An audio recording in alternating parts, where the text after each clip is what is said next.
लेकिन ये ना सोचे विपक्षी दल कि हम बहन जी के खिलाफ एक भी शब्द सुन लेंगे। बहन जी हमारा सम्मान है, गौरव है। बहन जी के ऊपर अगर एक भी शब्द उठा या एक भी टिप्पणी गलत हुई तो इस देश का सारा दलित समाज इकट्ठा होकर के बहन जी के साथ दिखाई देगा, क्योंकि वो इतना ब्लाइंड फेथ करता है। वो कहता है हम मरेंगे जिएंगे बसपा को ही वोट करेंगे, हमारा वोट कहीं नहीं जाएगा। मेरे मम्मी पापा आज तक कहते हैं कि हम बसपा के अलावा वोट ही नहीं दे सकते कहीं। देखिए, अगर ऐसा सपा सोच रही है कि बहन जी को आने से उनका नुकसान होगा तो इस समय कांग्रेस को स्टैंड लेना चाहिए और तुरंत जो है सपा को बाहर कर देना चाहिए, क्योंकि सपा से ज्यादा फायदा इंडिया गठबंधन को बसपा से होगा, क्योंकि बसपा का पूरे देश भर में वोटर है।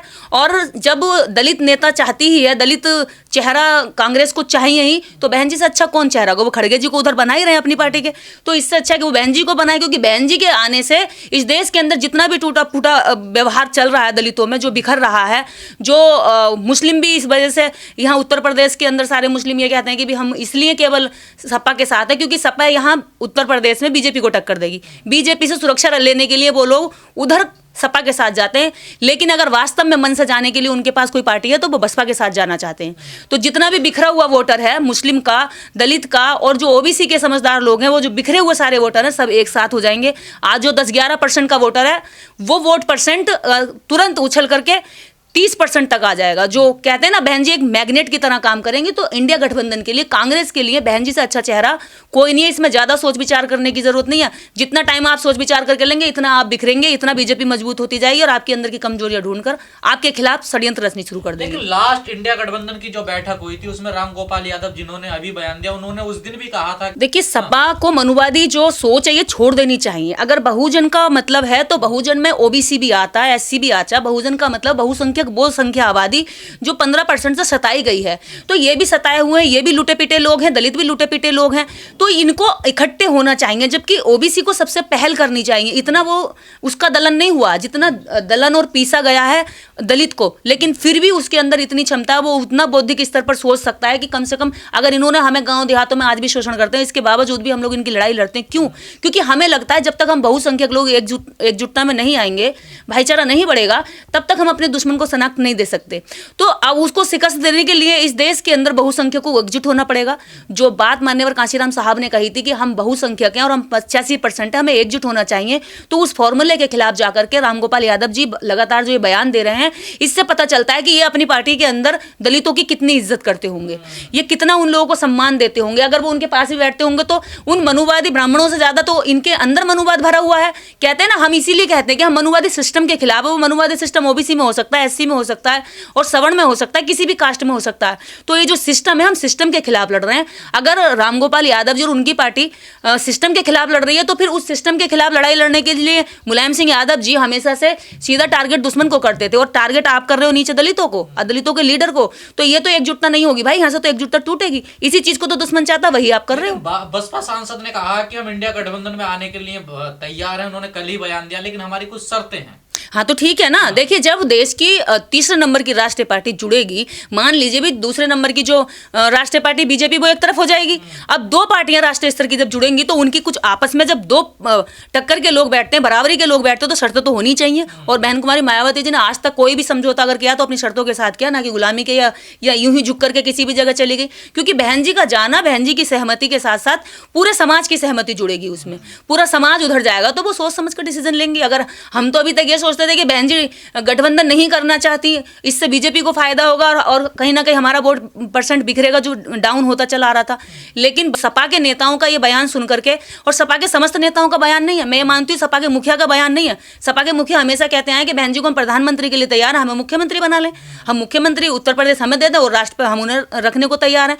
तो जो रामगोपाल यादव जी ये बयान दे रहे हैं, कहीं ना कहीं अपने मुखिया के भी खिलाफ जा रहे हैं। पर कहा जाता सपा की नीति तो सारी रामगोपाल यादव ही बनाते हैं। अगर सपा की नीति में रामगोपाल यादव बनाते हैं तो ये अखिलेश यादव जी को क्लियर करना चाहिए कि जो रामगोपाल यादव बोले भाई हमारा बयान है, हम भी नहीं रहेंगे, क्योंकि हम मुखिया पर बात करेंगे। नीति बनाने वाला पीछे क्या कह रहा है, जरूरी नहीं है कि हर समय से नीति आपकी परिस्थितियों के हिसाब से आप सही सुझाव दे रहे हैं, गलत भी हो सकता है और ये गलत है। बड़े नेता का एक बयान आया है, यूपी के प्रदेश अध्यक्ष रहे हैं, उन्होंने कहा कि हम बहन जी के हाथ जोड़ते हैं, वो गठबंधन में आ जाएं, प्लीज आ जाएं। तो क्या लगता है अब तालमेल बैठने लगा है जैसे ही हाँ, जो इन्होंने बयान दिया है लल्लू जी ने, ये बेहतरीन बयान दिया है। ऐसे ही सूझबूझ नेताओं की जरूरत है आज। इस जितने भी पक्ष में जितने नेता हैं जिनमें इतनी समझ है, बुद्धि है, आगे आगे चलने वाले टाइम में एकजुटता आनी चाहिए। तो ये बहन जी के सामने देखिए, बहन जी उम्र में भी बड़ी है, बहन जी तजुर्बे में भी बड़ी हैं। अगर नेताओं को अगर कहने में ये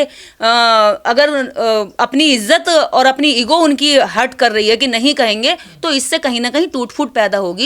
बहन जी को अगर सारे नेताओं को सामूहिक रूप से बहन जी के लिए अपील करनी चाहिए। मुझे लगता है जो ये अपील की है ये बहुत अच्छी, इससे बहुत अच्छा रिजल्ट आएगा और समाज में इससे आपसी जो मतभेद थे, जो दूरियां थी, वो दूरियां कम हुई हैं। क्योंकि ऐसे ही बयानों से कहीं ना कहीं जो नफरत पैदा होती है वो नफरत खत्म होती है। तो ऐसे नेता को तो मैं सम्मान करती हूँ जिन्होंने ये बयान दिया है कि कम से कम उन्होंने ये समझा परिस्थितियों को समझते हुए। लेकिन पेच यहाँ पर फंस रहा है ना, कांग्रेस चाहती है मल्लिकार्जुन खड़गे को प्रधानमंत्री का उम्मीदवार बनाना और बहुजन समाज चाहता है कि मायावती को बनाया जाए क्योंकि उन्हें प्रशासन चलाने का भी तजुर्बा है। देखिए, ना तो खड़गे जी को हम गलत कह सकते हैं, क्योंकि खड़गे जी, उन्हें लगता है कि खड़गे जी उनकी पार्टी के वफादार कार्यकर्ता हैं और वो ये चाहेंगे कि हमारा वफादार कार्यकर्ता ही प्रधानमंत्री बने, ताकि कल को हमारी नीतियां में वो हस्तक्षेप ना करें, वो हमें ज़्यादा चैलेंजेस फेस ना करने पड़े, जो हम चाहें वो चलता रहे।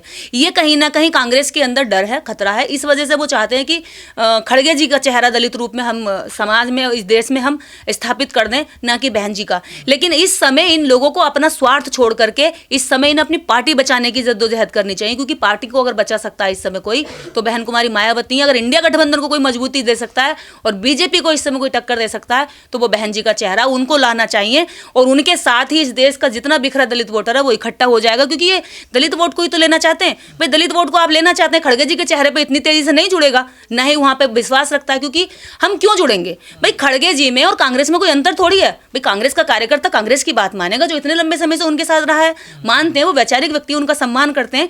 लेकिन हम अगर इस देश का दलित अपने किसी एक नेता पर विश्वास करता है, तो जिस नेता पर वो विश्वास करता है, और ऐसा भी नहीं ब्लाइंड फेथ करता है, यहाँ पर जो अभी भी 11% वोट है ना, वो ब्लाइंड फेथर है। क्योंकि वो इतना ब्लाइंड फेथ करता है, वो कहता है हम मरेंगे जिएंगे बसपा को ही वोट करेंगे, हमारा वोट कहीं नहीं जाएगा। मेरे मम्मी पापा आज तक कहते हैं कि हम बसपा के अलावा वोट ही नहीं दे सकते, कहीं कहीं कुछ भी होता रहा हम वोट देंगे ही नहीं।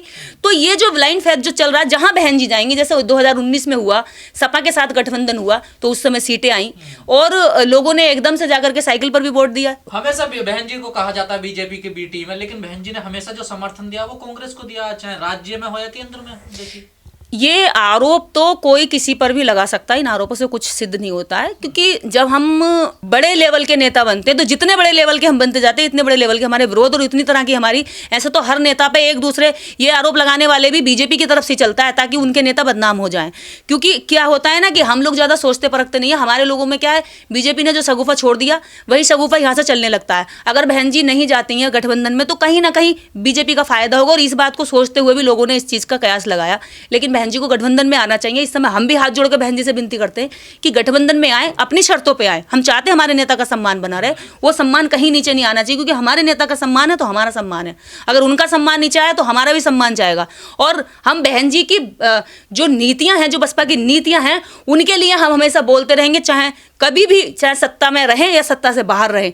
लेकिन ये ना सोचे विपक्षी दल कि हम बहन जी के खिलाफ एक भी शब्द सुन लेंगे। बहन जी हमारा सम्मान है, गौरव है। देखिए, रामगोपाल यादव जी का ये व्यवहार एकदम गलत है। बहन कुमारी मायावती जी इस देश के अंदर तीसरे नंबर की पार्टी की मुखिया हैं, जो राष्ट्रीय स्तर की पार्टी है, जिसका पूरे देश के अंदर वोटर है।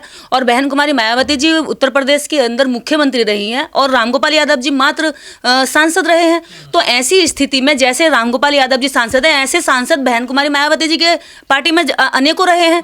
तो इस तरह से इतनी बड़ी नेता के बारे में इस तरह का बयान देना अच्छी बात नहीं है। ये तो वही बात होगी जैसे अखिलेश यादव जी के लिए वहाँ पर कमलनाथ जी ने उनके लिए कहा कि क्या अखिलेश वखिलेश छोड़िए, यानी कि तुम्हारी जैसे बेइज्जती होती है, तुम वैसे ही और नेताओं की बेइज्जती करोगे। देखिए, पिछड़ा भले ही ना अपने मान सम्मान की लड़ता हो, लेकिन दलित हमेशा से मान सम्मान की लड़ाई और स्वाभिमान की लड़ाई में आगे रहा है। बहन कुमारी मायावती इस देश की, अगर हम बहन जी के अंदर, बहन जी की, आप ये ना सोचें कि बहन जी की सरकार में या बहन जी की जो इस समय कार्यशैली है उसमें अगर कुछ कमियों पे हम बोलते, तो इसका मतलब ये है कि बहन जी को तुमसे बोलने के लिए इजाजत दे देंगे। बहन जी के ऊपर अगर एक भी शब्द उठा या एक भी टिप्पणी गलत हुई, तो इस देश का सारा दलित समाज इकट्ठा होकर के बहन जी के साथ दिखाई देगा।